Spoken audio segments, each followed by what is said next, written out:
Do you feel like it's in some sense that the problems have gotten out ahead of you? Is this corrective, or is there still a lot of prospective work that you can do to make this traffic corridor better? It's actually a little bit of both.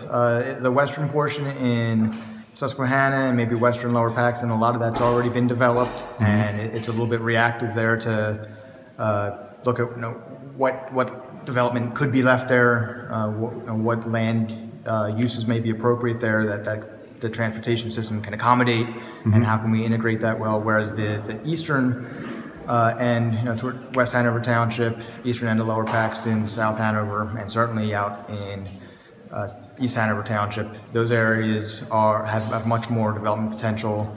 Okay. There aren't as many.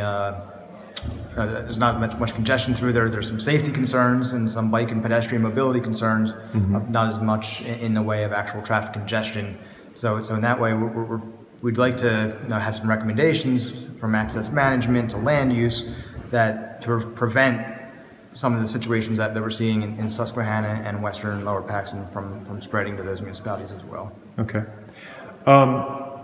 Do you have any initial recommendations that you already know are going to emerge from this study? No, we're still in the data collection phase. We've done the existing conditions analysis. We've looked at the existing zoning and land uses in the area.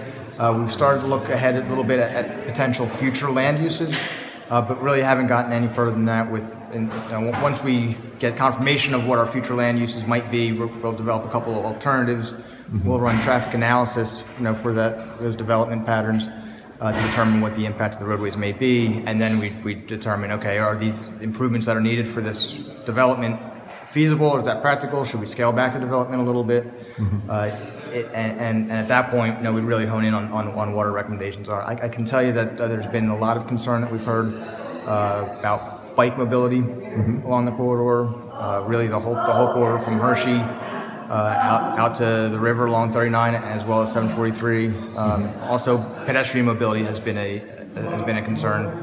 Had a little bit more on the western part of the corridor, Susquehanna, Lower Paxton Township. So certainly, we're going to take those factors into consideration. We're not just going to build, look to make recommendations that builds a super highway that moves cars but doesn't move bicycles and pedestrians. Okay. So this is it's not going to reemerge as a freeway after all of these things are done. You're just hoping to look for a road that serves the traffic it needs to serve, but also, kind of has a element of a walking scale to it and a livability scale to it as well. Exactly right. I wouldn't say a complete street concept is what we'd probably be looking for through much of it. Complete streets being accommodating pedestrians, accommodating bicyclists, as well as vehicular traffic. Another item that we're going to be looking at is transit really a need in this corridor. There's some transit routes that come through. I think the feedback we've gotten at this point has generally said the transit that's there now adequately accommodates the need.